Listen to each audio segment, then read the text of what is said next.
करत आहे आणि याकरता ठाणे मनपाने ठाण्यामध्ये अनेक ठिकाणी मॉडेल रोड तयार केलेत, ज्यामध्ये अद्ययावत बस स्टॉप, ई टॉयलेट यांसारख्या अद्ययावत सुविधा ठाणे महापालिकेने दिलेल्या आहेत। याकरता तब्बल 8,74,585 रुपये ठाणे महानगरपालिकेने खर्च केलेले आहेत। हे मॉडेल रोड मात्र कागदावरच राहिलेत, प्रत्यक्षात थातूरमातूर कामं करण्यात आलेली आहेत। मात्र ठेकेदाराला याचं पूर्ण बिल अदा करण्यात आले, त्यामुळे ठाणे महानगरपालिकेमध्ये मॉडेल भ्रष्टाचाराचा आरोप केला जातोय। तर आरटीआय कार्यकर्ते संजीव दत्ता यांनी याबाबतची माहिती अधिकारात मागवलेली आणि यामध्ये हा धक्कादायक खुलासा समोर आला आहे। ठाणेकरांना अद्ययावत सुविधा मिळाव्यात, आपल्या ठाण्यामध्ये असे रोड आहेत, असे बस स्टॉप आहेत की ज्याची वाहवा ठाणेकरांनी करावी, याकरता ठाणे महानगरपालिकेने मॉडेल रोड नावाचा एक प्रोजेक्ट हाती घेतला होता। मी त्याच मॉडेल रोडवरती आहे। हा कोर्ट नाका परिसर आहे, इथं कोर्ट आहे, जिल्हाधिकारी कार्यालय आहे, शासकीय विश्रामगृह आहे, पोलीस मुख्यालय आहे, पोलीस ग्राउंड आहे, लोकांची हजारो लाखो लोकांची रोजची वर्दळ आहे आणि हा संपूर्ण परिसर तुम्ही पाहिला, हा पूर्णतः मॉडेल रोड आहे।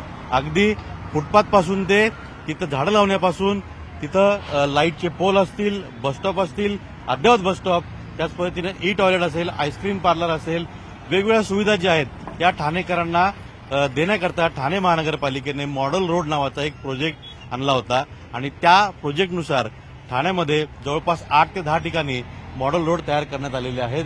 पण प्रत्यक्षात मॉडेल रोडची परिस्थिती या कचऱ्याच्या डब्याप्रमाणे झालेली आहे। हा कचरा डबा जर तुम्ही पाहिला तर याच्यामध्ये स्पष्टपणे आपल्याला दिसेल की पूर्णतः हा कचरा डबा जो आहे तो खराब झालेला आहे आणि या कचऱ्याच्या डब्याची किंमत जी आहे ही साधारणपणे 2016-17ला हे कचरा जे निघालं होतं, पूर्ण झालं होतं, 35,000 रुपये या कचऱ्याच्या डब्याची किंमत दाखवली आणि ती ठेकेदाराला अदा देखील केलेली आहे। आपण काय प्रश्न विचारले होते आणि नेमके या प्रश्नांची उत्तरं तुम्हाला काय मिळाली?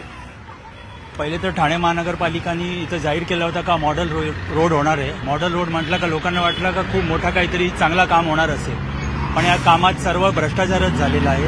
लाद्या पण जुन्या लाद्यांच्या वरच नवीन लादी लावून टाकलेली आहे। हा बसस्टॉप तुम्ही बघू शकता का 4 लाख रुपये बसस्टॉपची किंमत लावलेली आहे। पूर्ण मॉडेल रोडचा काम 8 कोटी रुपयाचा होता। 8,70,00,000 रुपये देण्यात आले। ते 70 लाख रुपये कशाला देण्यात आले? एक्स्ट्रा पैसे कशाला द्यायचे? बाकडे होते, बाकडे ते अधिकारी म्हणतात चोरीला गेले।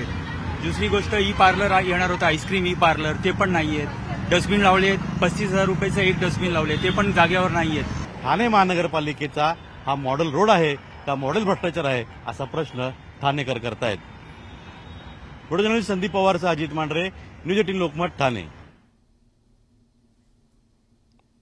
दरम्यान ठाणे मॉडेल रोडच्या भ्रष्टाचाराबाबत सखोल चौकशी करण्यात यावी अशी मागणी आमदार निरंजन डावखरे यांनी केली आहे।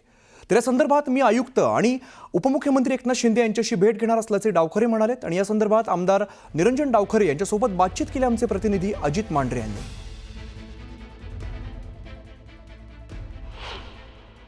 ठाण्यात एक मॉडेल भ्रष्टाचार झालाय का असा प्रश्न आता निर्माण झालाय, कारण का मॉडेल रोड बनवण्याकरता कोट्यवधींचा निधी दिला गेला, प्रत्यक्षात मात्र त्या मॉडेल रोडवरती अगदी म्हणजे जिथं 4 लाखाचा बसस्टॉप सांगितलं गेलं आहे आणि जिथं कचरापेटी सांगितली गेली आहे, 35,000 रुपयाची एक छोटी कचरापेटी तिथे लावण्यात आलेली आहे।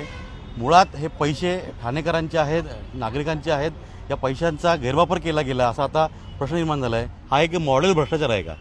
नाही, आपण जे माहिती देत आहे खरंच हे गंभीर विषय आहे, कारण या गोष्टीच्या संदर्भातले जे कारवाई होणं अपेक्षित आहे आणि याच्यामध्ये जर बिलं निघाली असतील तर ते निश्चितच अतिशय गंभीर आहे।